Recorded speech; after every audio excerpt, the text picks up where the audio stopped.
Au nom du Père et du Fils et du Saint-Esprit, ainsi soit-il. Notre Père qui êtes aux cieux, que votre nom soit sanctifié, que votre règne arrive, que votre volonté soit faite sur la terre comme au ciel. Donnez-nous aujourd'hui notre pain de chaque jour. Pardonnez-nous nos offenses, comme nous pardonnons à ceux qui nous ont offensés. Et ne nous laissez pas succomber à la tentation, mais délivrez-nous du mal, ainsi soit-il. Saint Pie X, au nom du Père et du Fils et du Saint-Esprit, ainsi soit-il. Alors, nous avions vu la dernière fois les réformes que García Moreno avait entrepris dans ce premier gouvernement. Il s'était attaqué aux abus les plus criants dans l'ordre matériel et moral. Il voulait maintenant s'attaquer à la racine du mal, c'est-à-dire jusqu'au principe fondamental de la Révolution, c'est-à-dire la souveraineté du peuple et la subordination de l'Église à l'État. Voilà le principe fondamental de la Révolution, principe qui sévissait depuis 4 siècles.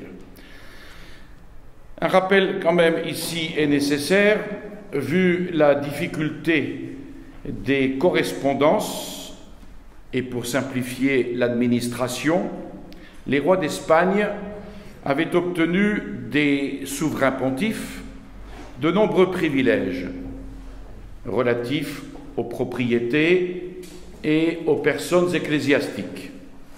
Par exemple, le droit de présentation aux évêchés. Mais peu à peu, le pouvoir du roi va se substituer au pouvoir du pape. Et les lois de la couronne vont se substituer aux lois canoniques. De là vont naître des abus, des conflits, et les rois catholiques désirant sincèrement le bien de leur peuple, la discipline, les mœurs n'avaient pas trop à souffrir de cette situation.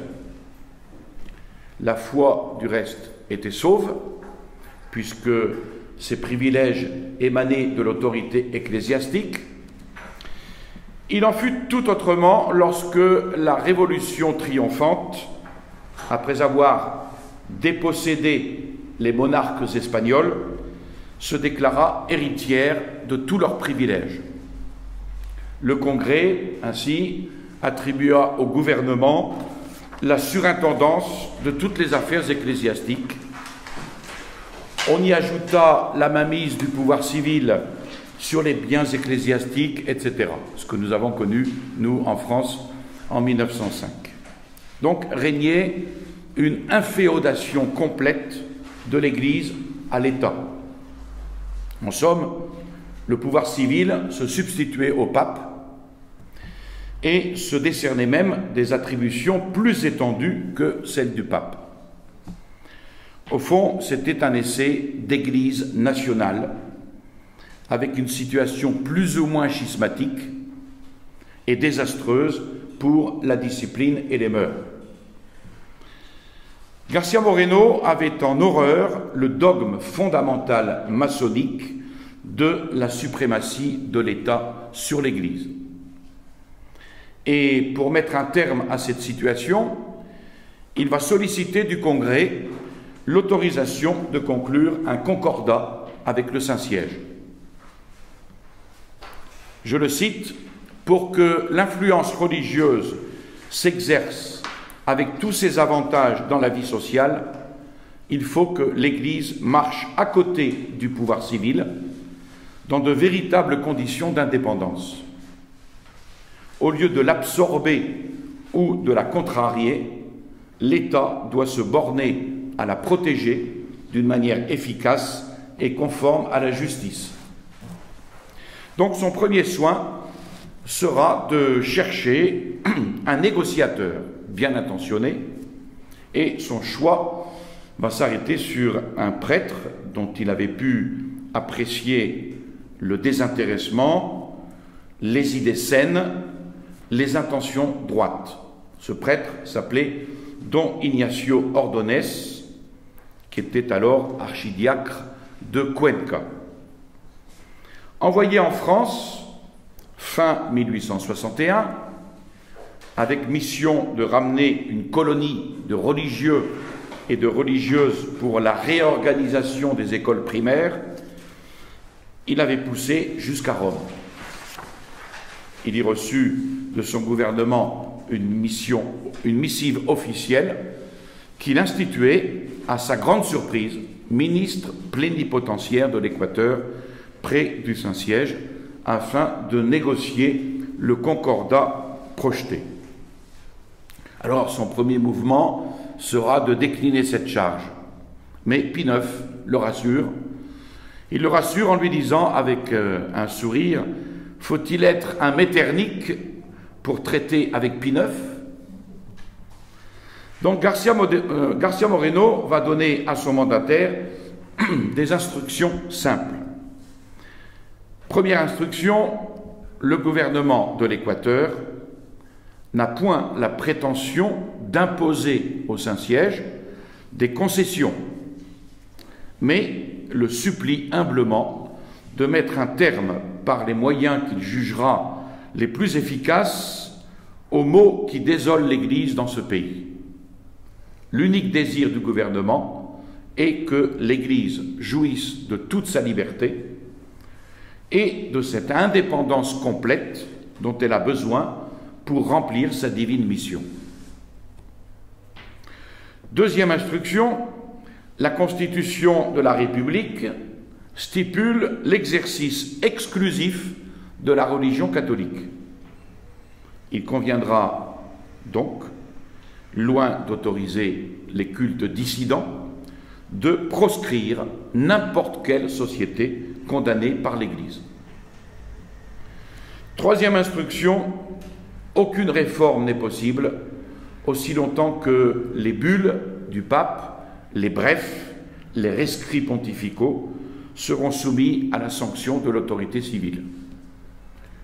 Donc la suppression de ce qu'on appelle l'exequatur s'impose comme une nécessité de premier ordre.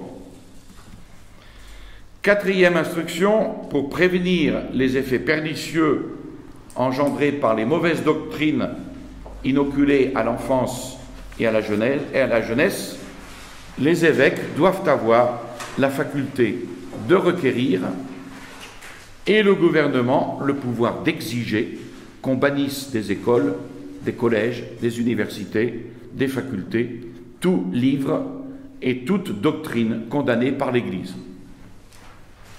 Cinquième instruction, la réforme du clergé ne peut s'effectuer aussi longtemps que la juridiction ecclésiastique sera tenue en échec par le recours à l'autorité civile, recours qui permet aux délinquants d'échapper à toute répression. Il faut donc supprimer cet appel aux tribunaux séculiers et recourir à Rome s'il y a lieu. Sixième instruction, le fort ecclésiastique a été aboli pour les délits graves de droit commun, d'où résulte souvent l'impunité. Et cet état de choses exige une prompte réforme. Septième instruction, l'intervention de l'autorité civile dans la provision des bénéfices a toujours causé de grands abus. L'ambition, la cupidité, l'ignorance, la simonie, l'immoralité, la démagogie se donnent libre carrière depuis qu'il est facile, grâce aux révolutions, d'obtenir des postes qui devraient être réservés au mérite et à la vertu. Il convient donc que le Saint-Siège nomme les évêques et les évêques les autres bénéficiaires.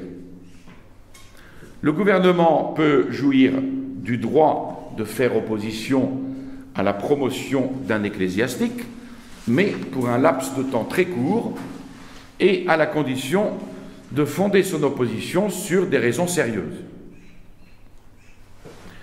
Suivez deux instructions spéciales, l'une relative aux biens ecclésiastiques, dont l'État s'arrogeait injustement une grande partie, et l'autre à la réforme du clergé régulier, c'est-à-dire les religieux. Réforme urgente, mais impossible, d'après le président, si l'on ne mettait les ordres dégénérés dans l'alternative de reprendre la vie commune ou de disparaître. Aussi demandait-il au pape d'envoyer en Équateur un nonce muni de pouvoirs suffisants pour transformer ou détruire. Alors, après 6 mois de discussion, le projet de concordat fut signé le 26 octobre 1862 par le cardinal Antonelli, ministre d'État, et par le père Ignacio Ordonez, qui était, on l'a vu tout à l'heure, plénipotentiaire de l'Équateur. Alors, quels sont les principaux articles de ce concordat? Premièrement, la religion catholique, apostolique et romaine, et la religion de l'État, à l'exclusion de tout autre culte ou société condamnée par l'Église. Elle y sera conservée perpétuellement dans son intégrité, avec tous ses droits et prérogatives, conformément à l'ordre établi par Dieu et aux prescriptions canoniques. Deuxième article, l'instruction à tous les degrés se modèlera sur les principes de l'Église catholique. Les évêques auront seuls le droit de désigner les livres dont on fera usage pour l'enseignement des sciences ecclésiastiques et de celles qui intéressent la foi ou les mœurs. De plus, ils exerceront avec une pleine liberté le droit qui leur appartient de proscrire les livres contraires à la religion et à la morale. Le gouvernement prendra toutes les mesures nécessaires pour empêcher l'introduction de pareils livres dans la République, livres contraires donc à la foi et aux mœurs.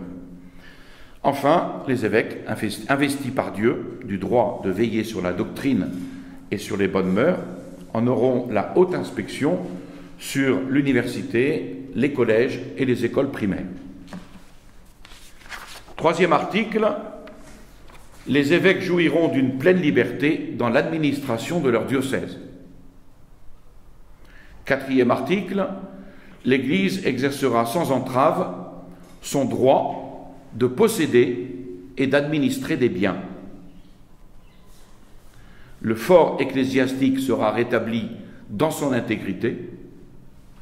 Les causes des clercs seront dévolues à l'autorité ecclésiastique sans qu'on puisse en appeler aux tribunaux séculiers. Cinquième article, l'Église accorde au président de la République le droit de présentation aux évêchés et aux curés. Les évêques désigneront au président 3 candidats, parmi lesquels il devra faire son choix dans un délai de 3 mois. Passé ce temps, la nomination appartiendra au Saint-Siège. Alors, avec ces 5 articles, l'Église d'Équateur ressuscitait. D'où les cris de rage des suppôts de la Révolution. Les articles du Concordat, ainsi déterminés, l'échange des signatures eut lieu à Quito, avec le délégué apostolique représentant le Saint-Siège, Monseigneur Tavani, porteur d'une lettre de Pie IX, qui y félicitait García Moreno. En ces termes, il le félicitait, je cite, de sa piété profonde envers le Saint-Siège, de son zèle ardent pour les intérêts de l'Église catholique, l'exhortant à favoriser de toutes ses forces, la pleine liberté de cette épouse du Christ et la diffusion de ses enseignements sur lesquels repose la paix et la félicité des peuples.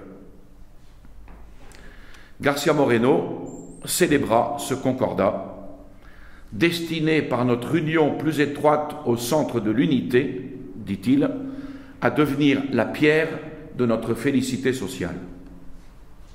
Et on verra plus tard que, de fait, c'est vraiment une félicité sociale qui s'est emparée de ce pays, l'Équateur. Quelques mois après la réception solennelle du délégat, arrivait à son tour le père Ignacio Ordonez, porteur du projet de concordat.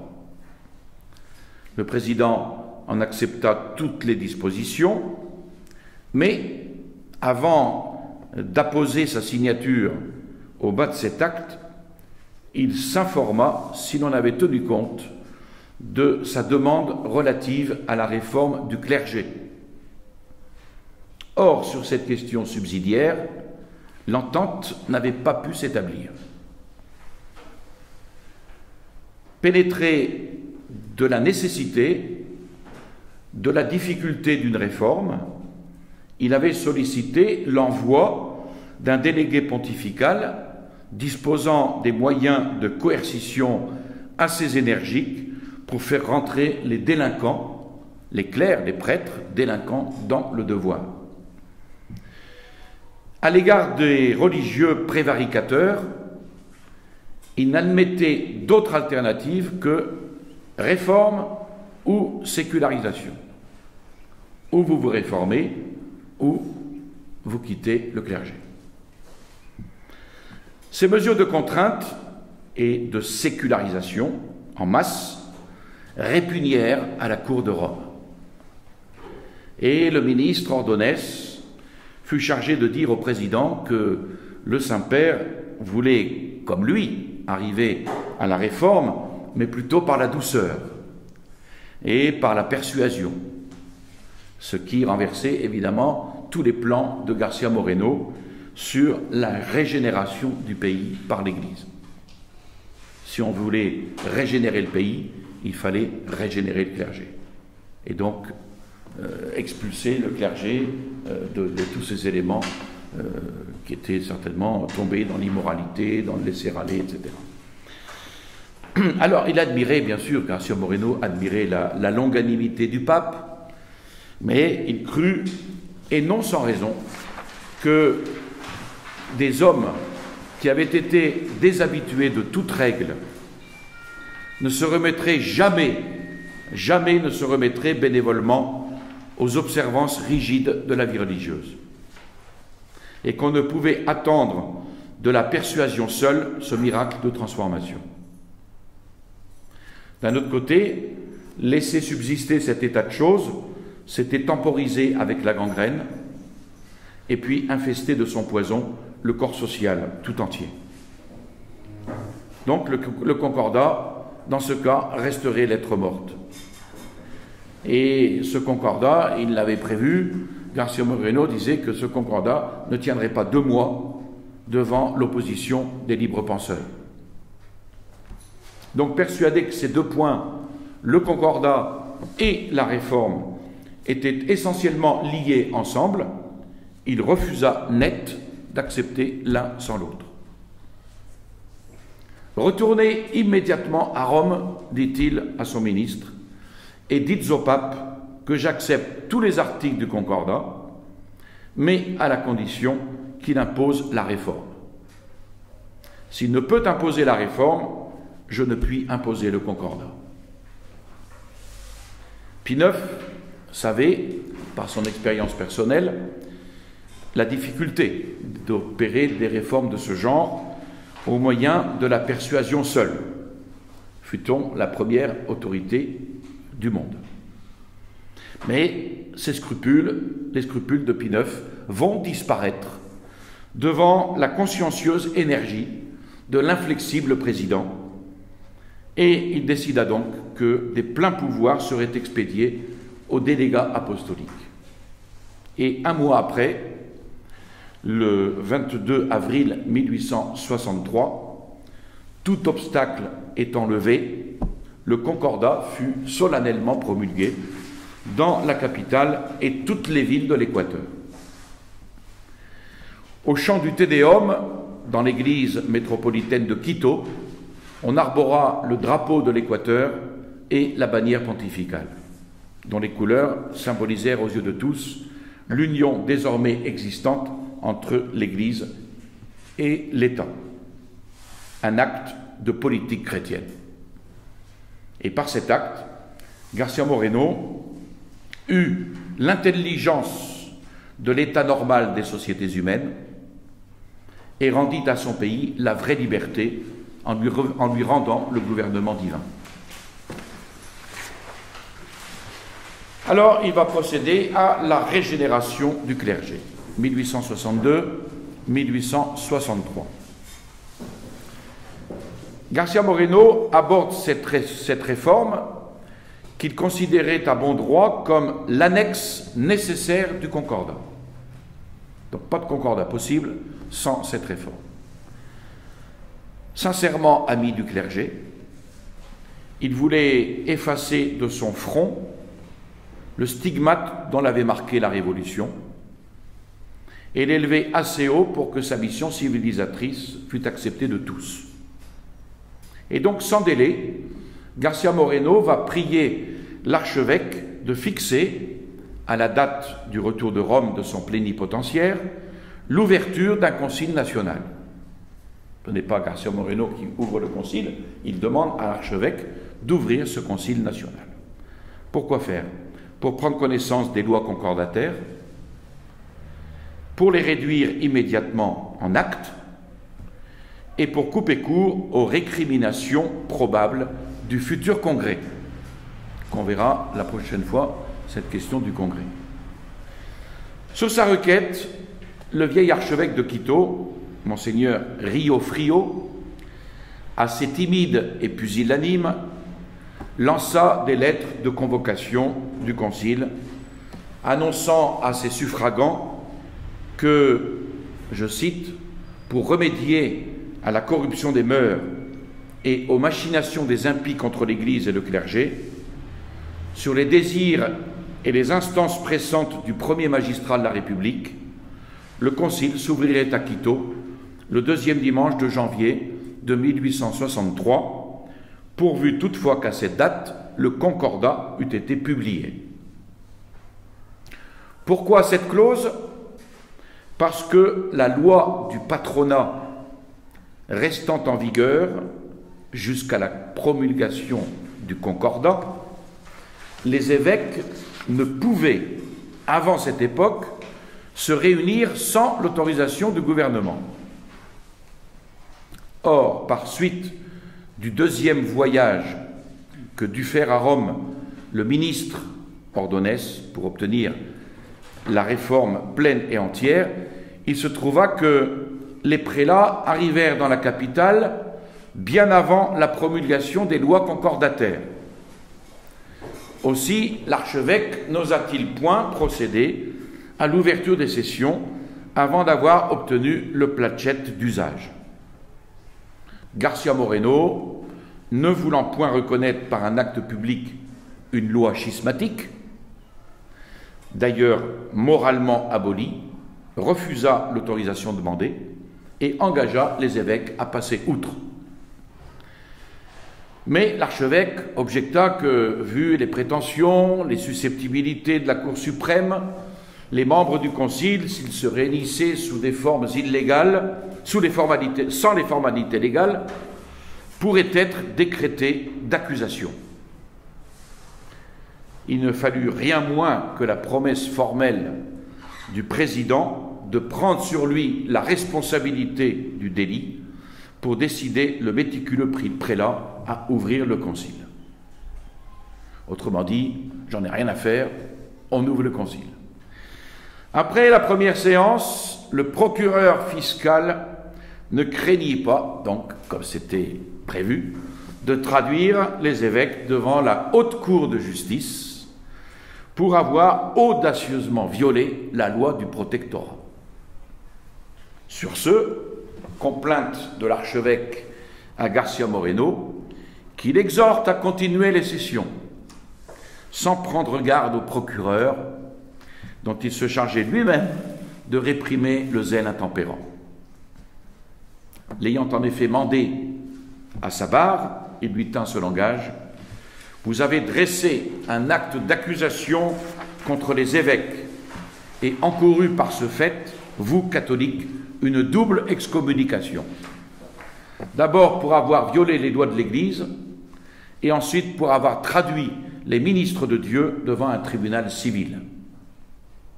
Mais là ne s'arrête pas votre responsabilité. Comme chef d'État, je suis obligé de faire respecter la Constitution. Or, l'article 1er de la Constitution porte que la religion catholique, apostolique et romaine, étant la religion de l'État, tous doivent la respecter. Vous voulez condamner des évêques à l'exil pour avoir violé une loi schismatique. Je vous ferai condamner à la même peine pour avoir outragé la Constitution en persécutant la religion de l'État. Et le fiscal consentit à retirer l'acte d'accusation. On voit quand même cette force de García Moreno, une force tranquille. Et on a vu là le pharisaïsme de ces légistes révolutionnaires qui, dans leur constitution, déclarent l'Église libre et qui l'enchaînent ensuite dans leurs lois. Le Concile continua donc ses conférences sur la réforme du clergé séculier et régulier. On décida que toutes les lois canoniques relatives aux mœurs et à la discipline seraient remises en vigueur, que les scandales seraient réprimés, que les rites de la Sainte Liturgie seraient observés, que les articles du Concordat seraient sincèrement exécutés. Tout ceci afin d'assurer à l'Église la liberté et l'autorité dont elle avait besoin pour relever le niveau moral et religieux de la société.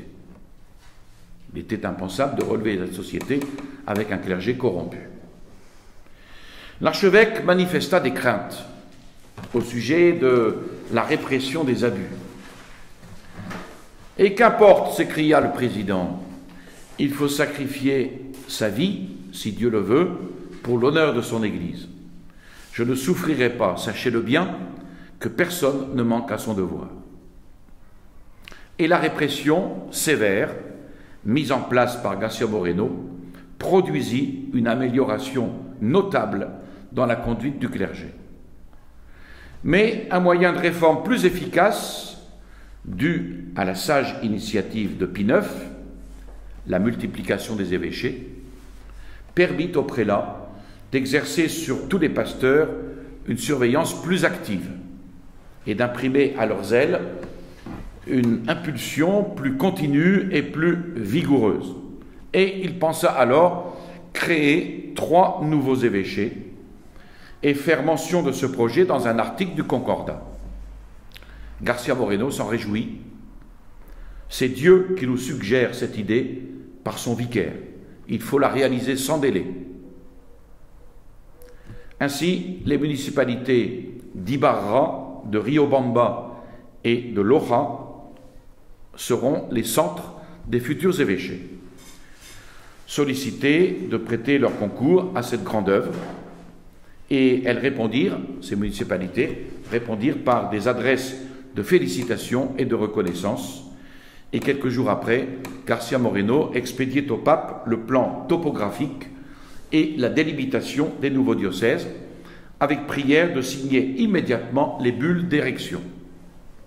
Bulles qui vont être envoyées en 1862, mais par suite de l'opposition que le Congrès fit au Concordat, ces diocèses ne furent érigés effectivement qu'en 1865. Et en 1870, il y eut un 7e évêché, celui de Porto Viejo. Alors, à ces insignes bienfaits du Concordat, il faut ajouter la fondation d'un séminaire dans chaque diocèse, la libre nomination aux cures et aux bénéfices. Ainsi, dégagés de toute entrave et de toute immixtion du pouvoir civil, les évêques purent former des prêtres selon le cœur de Dieu et pourvoir peu à peu les églises de véritables pasteurs. Quant à la réforme des réguliers, c'est-à-dire des ordres religieux, le régalisme les avait forcés à recevoir des supérieurs de sa main. Depuis 50 ans, la Révolution avait transformé les couvents en casernes, contraignant les moines à vivre au milieu des soldats corrompus et corrupteurs, ou à quitter leurs cellules pour habiter au milieu du monde. Évidemment, un tel état de choses devait amener à la longue une déchéance complète, c'est-à-dire la ruine de l'observance régulière et la ruine de la vie commune. Les lettres pontificales investissaient le délégat de plein pouvoir pour opérer cette réforme. Le délégat intima donc à tous les intéressés, au nom du souverain pontife, l'ordre formel de s'astreindre à l'observance régulière et de reprendre la vie commune. Les abus en matière de pauvreté supprimés, les exercices de religion ou d'études rétablis selon les constitutions pour faire connaître la discipline et le travail, les trois fleurs de l'ordre monastique, vertu, science, piété. Alors, ces religieux s'étaient pour beaucoup habitués à une vie mondaine, quelquefois même dissolue, ayant perdu bien souvent complètement l'esprit de leur état. Le délégat leur laissa donc le choix entre la règle ou la sécularisation. Alors, il y eut protestation, récrimination, mais la résistance était inutile. Derrière l'envoyé du pape, il y avait le bras de fer de García Moreno. La majeure partie préféra la sécularisation. Les uns émigrèrent au Pérou ou à la Nouvelle-Grenade, c'est-à-dire la Colombie. D'autres furent incorporés au clergé séculier. Et ceux qui restèrent fidèles à leur vocation purent se retremper dans la ferveur, par l'exemple d'un certain nombre de leurs frères que García Moreno avait fait venir d'Europe pour remplacer les déserteurs. Les chrétiens de Vieille Roche, qu'on appellerait aujourd'hui les intégristes, saluèrent dans cette régénération du clergé l'aurore d'une renaissance catholique. Mais à travers ces rares applaudissements, éclata contre le réformateur un concert de malédictions de la part des défroqués et de leurs amis, de la part des indifférents, de la part évidemment des libéraux, entonnant la ritournelle ordinaire sur les empiétements de la cour de Rome, et puis des radicaux déclarant l'œuvre de la Révolution compromise si l'on continuait d'appliquer le concordat. Au moins, eux, ils avaient bien compris.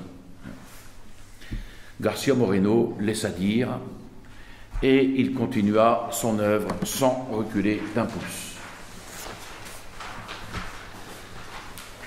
Au milieu de l'année 1860, le général Mosquera, c'est un vieux soldat de l'indépendance du trône espagnol, catholique de vieille race, n'ayant pu obtenir du parti conservateur le fauteuil de la présidence, se mit par ambition à la tête des radicaux pour révolutionner les États de Colombie contre le gouvernement central. La guerre civile ayant éclaté, le président Ospina fit appel à Julio Arboleda, désigné comme le futur chef du gouvernement. Et Julio offrait plus d'un trait de ressemblance avec García Moreno. Appelé par le pouvoir légitime, Julio accourut à Santa Marta, qu'il défendait contre les rebelles, puis Mosquera, maître de Bogota, ayant proclamé la dictature et donné le signal d'une atroce persécution contre l'Église, Arboleda se jeta dans la province de Cauca pour organiser la résistance au sein de ces populations sincèrement catholiques. Tout l'Équateur, García Moreno en tête, faisait des vœux pour son triomphe, quand un incident malheureux vint mettre aux prises ces deux hommes qui étaient pourtant si bien faits pour s'entendre. Le 19 juin 1862, un bataillon d'Arboleda, à la poursuite d'une bande de mosqueritos, ayant franchi le rio Carchi, limite des deux États, blessa gravement le représentant de l'Équateur, accouru pour s'opposer à cette violation du territoire. Le territoire voisin étant, vous l'avez compris, la Colombie. Dans son emportement, il chargea lui-même la milice qui lui barrait le passage. Il n'en fallait pas tant pour révolter García Moreno, soucieux de l'honneur national qui était en jeu. 4 jours après l'échauffourée, il expédia au gouvernement d'Arboleda, établi à Pasto, une dépêche indignée, violente même, si l'on considère qu'elle s'adresse à un ami politique et à l'occasion d'un fait absolument involontaire de sa part. García Moreno y demandait réparation pour l'injure faite au pays par cette violation du territoire et les délits qui l'ont accompagné. En réparation de l'offense, il demandait la destitution du colonel Erazo, chef de l'expédition, et la remise entre les mains de García Moreno du major Rosero qui blessa le commandant militaire de la frontière. Le délit ayant été commis en Équateur, l'extradition est de droit en vertu du traité de 1856. Il était donc donné 48 heures pour cela, et en cas de non-respect, García Moreno avertissait qu'il emploierait les moyens nécessaires pour faire respecter ses droits. Arboleda plaida les circonstances atténuantes et refusa la réparation demandée. Or, pour García Moreno, c'était une question d'honneur. Un chef d'État ne laisse pas violer impunément son territoire. Il décida en conséquence qu'il irait personnellement exiger d'Arboleda une réparation qu'en homme loyal il ne pouvait refuser.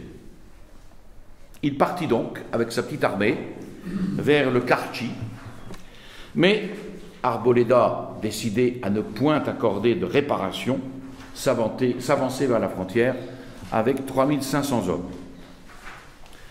Persuadé cependant qu'une conversation amicale terminerait le différend, García Moreno lui dépêcha son aide de camp, Napoléon Aguirre, pour lui proposer un arrangement pacifique.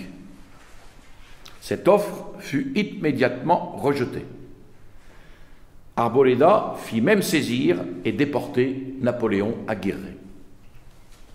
La rencontre entre la petite armée de García Moreno et celle d'Arboleda eut lieu, mais la petite armée se vit obligée de capituler et de fuir.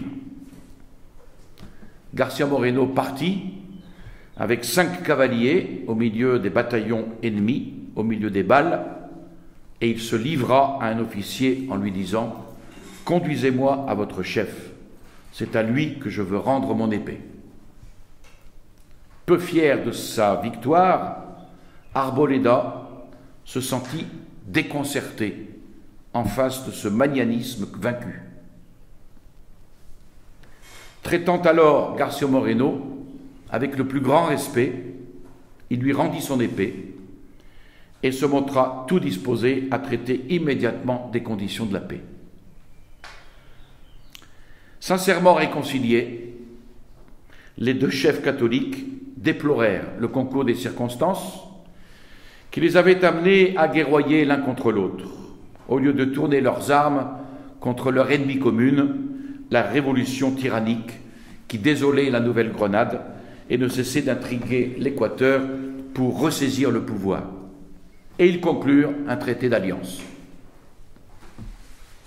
À Quito, comme dans tout le pays, régnait le trouble et l'agitation à l'annonce de cette défaite.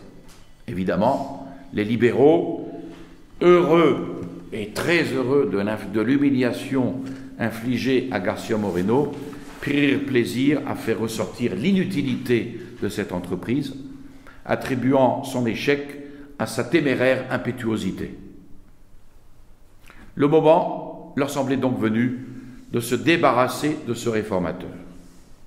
réformateur turbulent, tyrannique, qui sous prétexte de catholicisme et de civilisation, dixit les libéraux, imposait à l'Équateur ses idées rétrogrades, en même temps qu'il le brouillait avec l'étranger. Alors, en s'appuyant sur la garnison de Quito, et peut-être sur Flores, dont les idées politiques ne cadraient pas avec celles de García Moreno, ne pouvait-on pas profiter du trouble des esprits pour abattre le gouvernement et conclure avec Arboleda une paix moins onéreuse? Mais en vain, parce qu'ils apprirent bientôt que le président supposé prisonnier se trouvait au palais du gouvernement, où il avait repris les rênes après avoir fait avec Arboleda un traité d'alliance. Manque de peau. García Moreno exerçait le pouvoir depuis 2 ans. Il avait pour lui le peuple catholique. Il pouvait se vanter d'être pour les révolutionnaires, les libéraux et les radicaux l'homme le plus impopulaire et le plus exécré de l'Équateur. Et il en était fier. La Ligue, qui depuis quelque temps complotait contre García Moreno, avait pour chef le malheureux Urbina, encore lui, qui lui vouait une haine implacable. À l'Équateur, il comptait surtout sur les démocrates, initiés à la franc-maçonnerie, et fiers de s'intituler progressistes ou libre-penseurs, avec à leur tête Pedro Carbo, ennemi acharné de sa politique catholique et même de ses entreprises les plus évidemment favorables au bien-être matériel du pays. Après tout, même si un président favorise le bien-être matériel du pays, s'il est catholique, il est à abattre. Un autre fanatique d'Urbina était le docteur Pedro Moncayo, qui, par ses pamphlets, se faisait l'ardent missionnaire de l'insurrection contre García Moreno. Urbina, conspirateur, jeta les yeux sur Castilla, au Pérou, qui, depuis sa mésaventure de Guayaquil, souvenez-vous, vivait en bonne intelligence avec le triumvirat, ou plutôt le trio infernal, Urbina, Robles, Franco. Mais pour envahir de nouveau l'Équateur, Castilla devait donner aux autres puissances une raison, tant soit peu acceptable. Il imagina d'intenter à García Moreno, devant toute l'Amérique, un procès de haute trahison. On livra à Castilla, en effet, des lettres, jusqu'ici restées secrètes, que García Moreno avait adressées au gouvernement français sur la question d'un protectorat éventuel. Elles furent, par l'indiscrétion coupable d'un agent diplomatique, publiées dans un journal de Lima. Aussitôt, sur mot d'ordre d'Urbina, toutes les feuilles américaines dévoilèrent avec indignation la grande trahison de García Moreno, vendant son pays à l'étranger. Franco prit la plume pour le dénoncer à la vindicte publique. Urbina y alla de son couplet avec une hypocrisie monstrueuse, et les 2 collègues de García Moreno au gouvernement provisoire, Gómez de la Torre et Avilés, bien qu'ennemis politiques du président, le disculpèrent entièrement, en même temps qu'ils mirent à nu l'indigne conduite de Franco à leur égard lors de la conférence de Guayaquil. Mais que valent les protestations contre une calomnie accréditée par toutes les loges maçonniques? On resta persuadé que García Moreno avait conçu l'idée de livrer l'Équateur à la France. Castilla y alla aussi de son couplet. Il l'accusa publiquement d'avoir tenté plusieurs fois d'incorporer l'Équateur à des puissances étrangères et probablement en vue de soustraire quelques provinces à ses puissances. Il réclama alors l'exécution immédiate du traité de Mapasang, par lequel Franco lui avait cédé une bonne partie du territoire équatorien. García Moreno répondit à Castilla que ces revendications n'avaient aucune valeur. Castilla ne voulut rien entendre et menaça d'envahir l'Équateur par terre et par mer. García Moreno s'y prépara, mettant sur pied une armée de 10 000 hommes, mais la Grande-Bretagne interposa sa médiation que García Moreno et Castilla acceptèrent. Furieux de cet échec, Castilla rompit toute relation diplomatique avec le gouvernement équatorien et ouvrit les bras à tous les conspirateurs en quête d'un refuge à l'étranger. Et c'est ainsi qu'en octobre 1862, Urbina put équiper un vaisseau dans le port de Callao pour tenter une descente sur un point quelconque de l'Équateur et insurger le pays. Et c'est ainsi qu'il arriva au petit port de Païta, à bord de la Nueva Granada, baptisée d'un faux nom et couverte du pavillon chrétien. Mais déjà, le président l'avait découvert sous son masque et le signalait, lui, Robles et les autres complices, comme des pirates dignes du dernier châtiment. Un corps d'armée se formait à Guayaquil pour les appréhender en cas de débarquement, et dans le même temps, une circulaire de García Moreno à tout le corps diplomatique en appelait aux droits des gens cyniquement violés par le gouvernement du Pérou. En même temps, son délégué dénonçait à Castilla l'acte de brigandage commis sous ses auspices, le sommant, s'il voulait la guerre, de la faire, mais de la faire au moins loyalement. Acculés par le gouvernement de l'Équateur, les représentations du corps diplomatique et les manifestations indignées de l'opinion, Castilla se vit obligé d'arrêter ses affidés et de mettre l'embargo sur leurs vaisseaux. Et pour comble de malheur, son mandat expirait au moment de cette déconvenue. Il fut remplacé au fauteuil par le brave général San Román, qui désavoua le honteux traité du 25 janvier et entretint avec l'Équateur d'amicales et pacifiques relations. Les révolutionnaires se tournèrent donc vers Mosquera, qui haïssait García Moreno. Ambitieux comme Castilla, mais plus rusé, son plan d'agrandissement consistait à englober sous le nom d'États-Unis les 3 républiques: Nouvelle-Grenade, c'est-à-dire Colombie, Venezuela, Équateur, qui, rappelez-vous, sous Bolivar, avait formé ce qu'on appelait la Grande Colombie. Dans sa lutte contre García Moreno, Urbina s'empressa à recourir à son intervention comme l'inspirateur d'une ligue de tous les gouvernements d'Amérique contre García Moreno et Flores. Mosquera savait à quoi s'en tenir sur la fameuse question du protectorat français, mais comme l'appel d'Urbina favorisait ses vues sur l'Équateur, il écouta Urbina, tout en accueillant une ouverture avec prudence.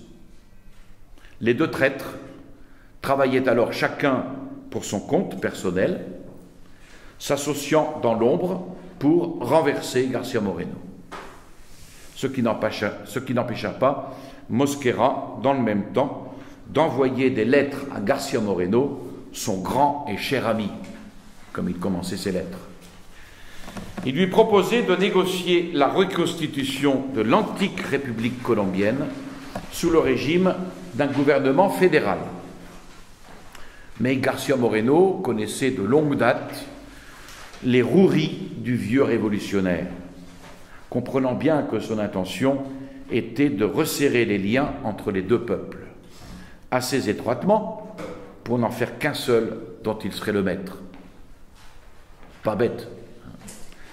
Garcia Moreno lui répondit qu'il agréait son envoyé, lequel, par ses qualités personnelles, contribuerait à entretenir les meilleures relations et la plus parfaite harmonie entre les deux peuples frères. Mosquera n'était pas homme à se contenter de cela. Il affermit son pouvoir, il laissa grandir l'opposition contre Garcia Moreno, il activa de son mieux les passions révolutionnaires, puis, quand il crut le moment opportun de pêcher en eau trouble, il écrivit à nouveau à son très bon et très cher ami, Garcia Moreno, que, sous prétexte de donner une preuve de son estime pour la nation équatorienne, il demandait de pouvoir conférer avec Garcia Moreno sur les intérêts de leurs pays respectifs, négocier de nouveaux traités, et ainsi raffermir l'union des deux peuples qui, divisés de nationalité, ne font qu'un par le cœur. Garcia Moreno, pas idiot, comprit qu'il fallait maintenant parler clair et couper court aux prétentions du despote. Fini les petites ruses. Nous manquerions de loyauté, lui écrit-il, si nous nous déclarions dès maintenant que dans ces conférences que nous aurions, nous n'accepterons aucun projet qui tendrait à fondre les deux nationalités en une seule. Donc, entre ces deux chefs, la guerre devenait inévitable. Au fond, Mosquera n'attendait qu'une occasion favorable pour entrer en campagne. Et comme le Congrès de l'Équateur allait ouvrir ses sessions, il comptait sur les débats parlementaires assez orageux pour lui préparer le terrain, calculs qui furent malheureusement bien fondés. Désolé, mais nous verrons ça la prochaine fois. Nous verrons la prochaine fois donc le Congrès de 1863, l'excommunié Mosquera, et puis Garcia Moreno, un contre tous. Je vous salue Marie, pleine de grâce, le Seigneur est avec vous. Vous êtes bénie entre toutes les femmes, et Jésus, le fruit de vos entrailles, est béni. Sainte Marie, Mère de Dieu, priez pour nous pauvres pécheurs, maintenant et à l'heure de notre mort, ainsi soit-il. Au nom du Père et du Fils et du Saint-Esprit, ainsi soit-il.